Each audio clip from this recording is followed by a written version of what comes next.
Саламатсыңарбы кичинекей досторум? Окуңар 5, маанайыңар жакшыбы? Абдан сонун. Менде да эң сонун. Жана калса таргылмышыгымдын маанайы сонун. Анткени бул убакытты баарыбыз чыдамсыздык менен күттүк.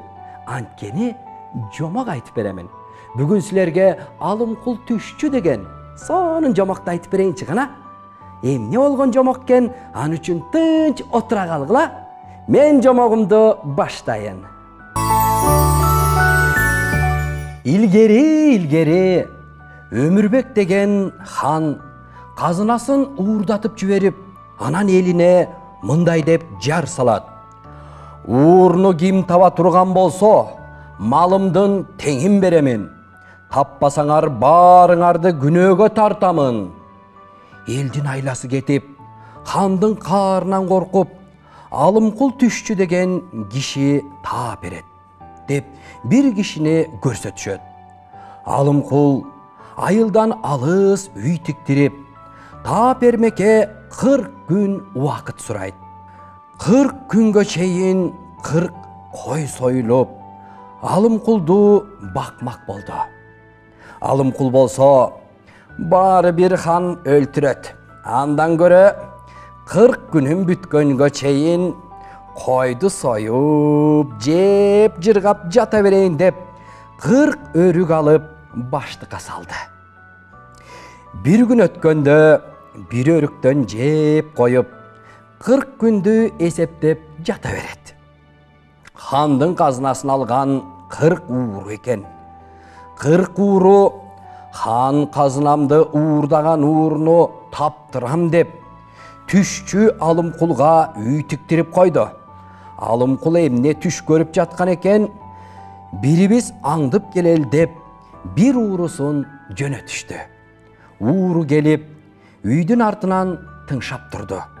Алымкул түн кергенде жатмакчы болуп, баягы өрүктүн бирин алып туруп, 40 элең бирөөң келдиң деп сүйлөнүп туруп баягы өрүктү жеп алды.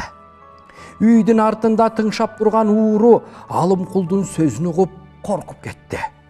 Ал ууру жолдошторуна жүгүргөн боюнча барып, "Ай кокуй, биздин өлөрүбүз калыптыр. Мен барсам 40 элең бирөөң келдиң деп жатып алды" деди.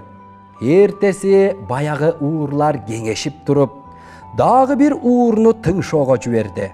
Алымкул уурнун тыңшаганын кайдан билсин?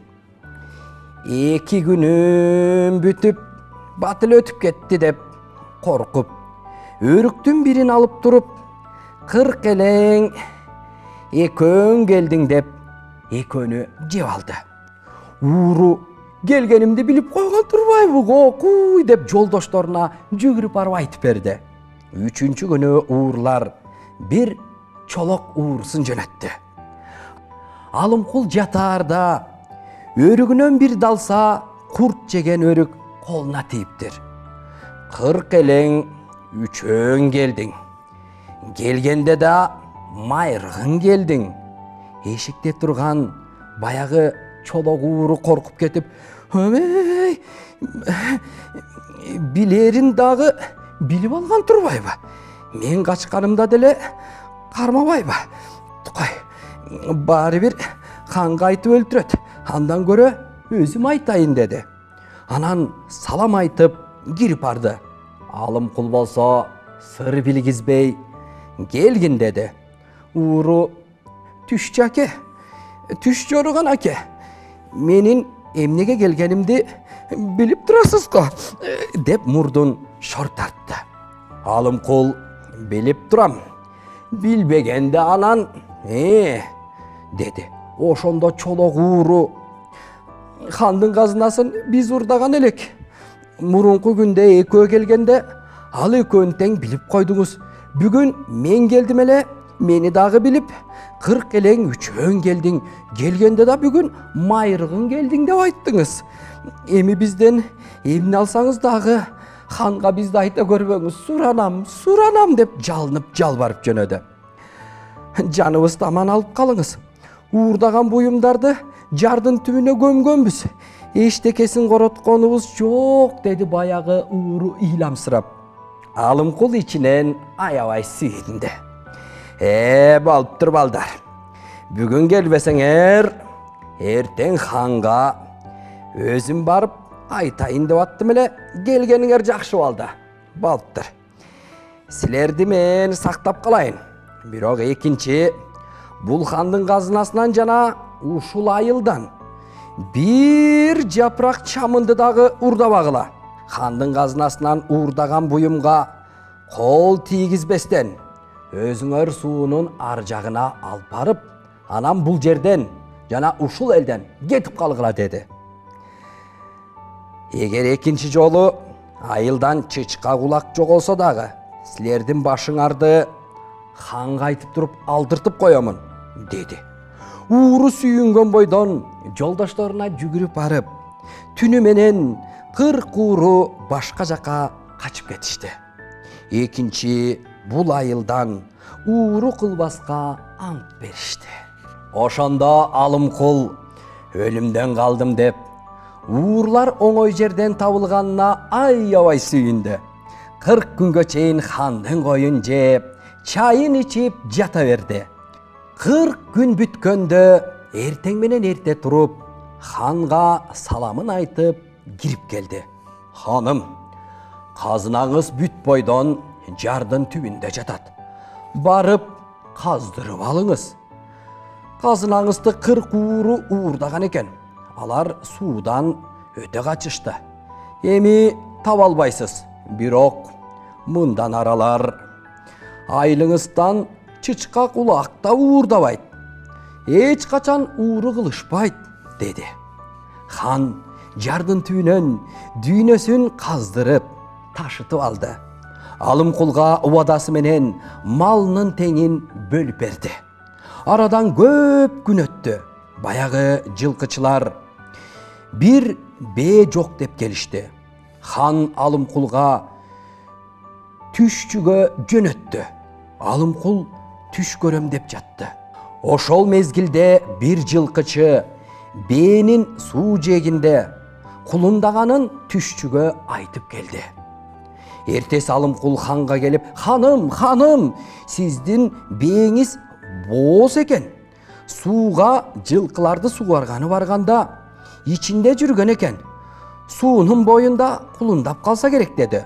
Хан жылкычысын сууга жиберсе, бээси суунун боюнда кулунун ээрчитип жүргөн экен.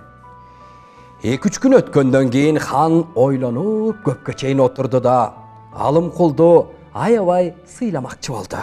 Топ чымындарды кармайын деп колун сериптеле чымын учуп кетти.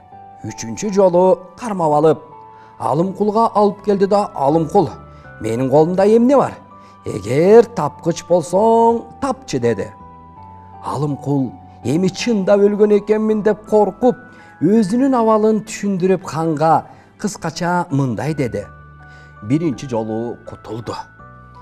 Экинчи жолу кутулду. Ай байкуш чымын, ой байкуш чымын жан, 3-чү жолу тутулду деп ыйламсырады. Хан колумдагы чымынды айткан экен деп ойлоп калды. Алымкул түшчү айткан сөзүн дал келишинче айтканына аябай сүйүндү. Хан Алымкулду: чын эле, сен олуя турбайсыңбы деп таң калды. Бир күнү хан Алымкулду ээрчитип мончоого келди. Алымкул канткенде хандан кутулаарын билбей амал ойлоду. Бир убакта хан суу көтөрүп келе жатканда Алымкул жинди болмуш болуп, ханды жетелеген бойдон кышкы суукта эшикке алып чыкты. Чыгып келе жатканда хандын башы мончонун босогосуна катуу тийди. Чыгып келе жатканда хандын башы дал ошол мончонун катуу жерине тийгендиктен эскилиги жетип араң турган мончонун төбөсү оюлуп жерге гүр деп түшүп калды. Хан эшикке чыгып: бали Алымкул, сен болбосоң мончо мени басып калмакчы экен да, Sen töbөсү түшөрүн билип, ишке алып чыккан экенсиң да деп аябай ыраазы болду.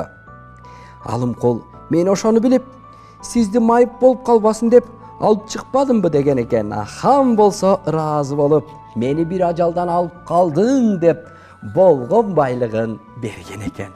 Мына достор, кээде жашоодо ушундай кызыктар болот экен. Силерде да кызыктуу окуялар көп болсо керек, достор. Ай Азамат, ошол кызыктуу окуяларыңарды ар дайым эстеп жүргүлө. Кой, силердин уйкуңар келди окшойт, достор. Бүгүн сабакка барып чарчадыңар.